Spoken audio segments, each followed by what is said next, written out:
Hello, future LPTs. So, bukod sa pagre-review, ito rin yung mga ginawa ko during my board exam. Paalala, ang mga share ko ay gabay lamang at nasa sa inyo pa rin kung gagawin ninyo. So, una, huwag magpagupit ng buhok at ng kuko. Mula nang mag-start akong mag-review, hindi na ako nagpagupit ng buhok. Sa nails naman, naggupit pa rin ako a week before my board exam. Nagpa-bless ako sa simbahan na malapit sa amin, tsaka pinabless ko din yung pencil ko tsaka yung ballpen na gagamitin ko sa exam. Yung isang pencil ko, pinatas ako sa top 2 ng let, and yung ibang pencil naman, kay mama ko pinatasa.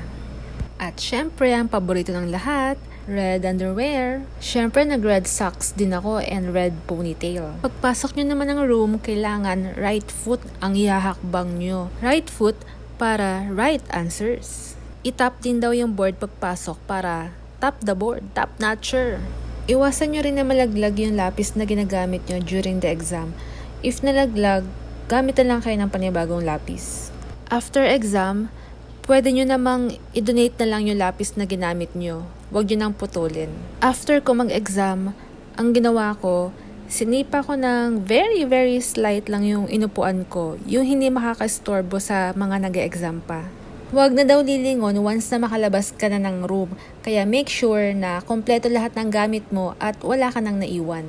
So, ito pa yung ibang tips. Kailangan matulog ka ng sapat bago ang exam. Mag-breakfast din kayo para may energy kayo for that day. Make sure na kompleto mga gamit nyo bago kayo pumunta sa examination place nyo. Ingatan nyo rin yung mga scantron nyo kasi baka hindi siya basahin once na magkaroon siya ng mga dumi or mabasa, malukot. Kailangan pumunta kayo ng maaga sa examination place nyo.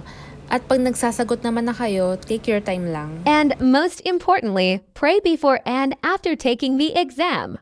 Good luck and congratulations, future LPTs!